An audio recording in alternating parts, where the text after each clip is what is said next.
er sket en forbrydelse.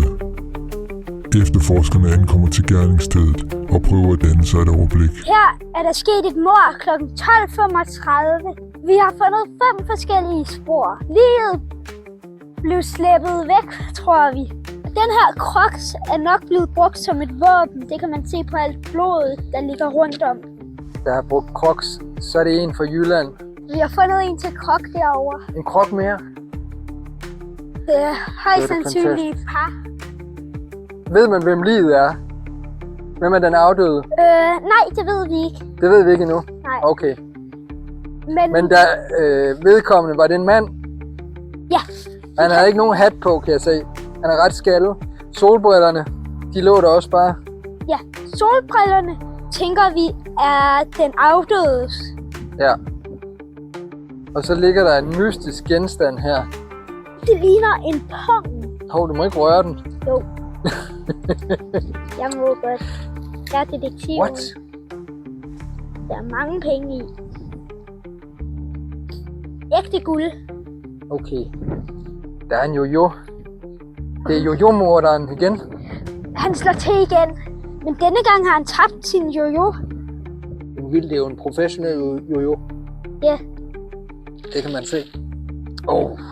en pestespenser. Han har også tabt sin pestespenser. Okay. Så en stor mand med et kæmpe fingeraftryk. Ja. Rigtig god til jojo. Og spiser mange pis.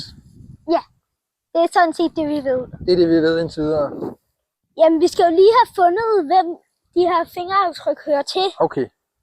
Og så kan vi, spørge ind til dem. Har vi nogle vidner? Ja, vi har et vidne her, som vi har tænkt os at afhøre nu. Hvad er hans navn? Kim Larsen. Okay.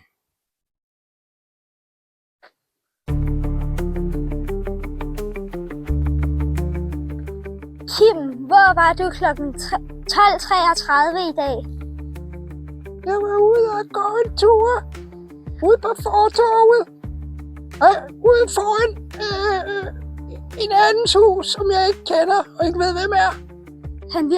Han virker meget mistænksom. Hvor er du så, Ja. hvor er du så på vej Ja. hen nu?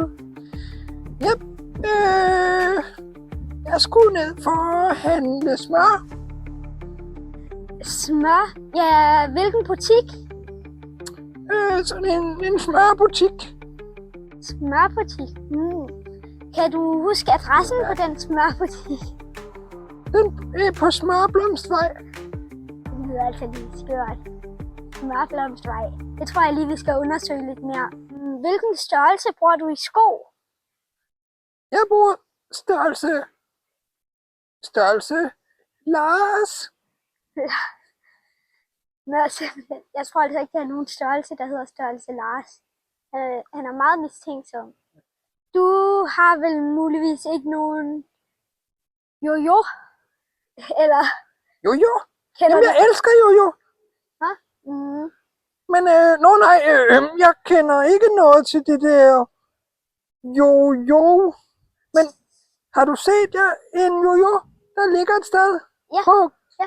Måske på et fortov eller en vej eller noget? Jamen, det kan jeg faktisk ikke udtale mig om. Hvor mange penge har du? Jeg har... Fortæl mig, hvor mange penge du har.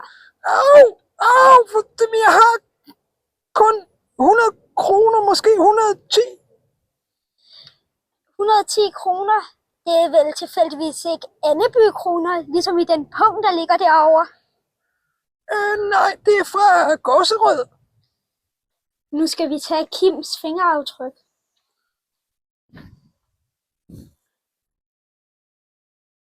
Jeg putter den under her. Ja.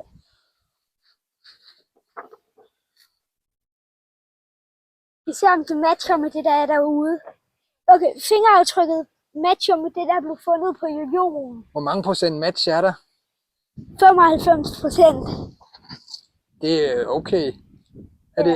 Er det så samme person, tror du? Ja, er det Kim? det tænker jeg. Men vi ved jo ikke, om det er jojoen, der blev brugt til at dræbe nogen. Det er altid spændende, når der er en mordsag, og man skal afhøre folk. Kim her var en af dem, hvor man skal være lidt hård. Fingeraftrykket matcher dig. Nej, det er ikke mig. Vi fandt det på jojoen. Stop, au, det mere. Au, du klemmer min hals. Hvem har du dræbt? Jeg har ikke... Hvem?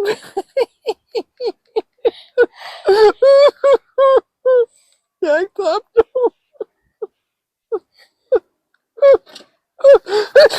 Pludselig stikker den mistænkte af.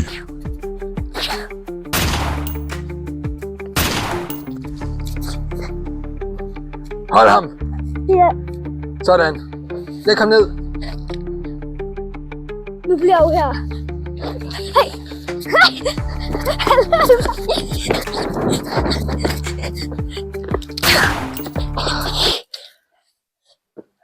Okay. Du må få ham ind. Da han løb væk, jeg følte mig virkelig troet. Jeg skulle bare gøre et eller andet. Og så fik jeg ham ned på gulvet, så skudte jeg ham i foden. Og så fik vi ham så hen, så vi kunne kalde på forstærkninger. Nu ringer vi ind til stationen. Sådan, vi har fanget morderen. Vi skal have forstærkninger. Vi skal sende ham i fængsel. Ja, han kan ikke flygte nu. Okay, godt. Vi kommer så hurtigt I kan, ikke? Jo, godt. Sådan, forstærkningerne er på vej. Panserne fik opklaret mordet, og Kim, han kan se frem til mange bamseår bag tremmer.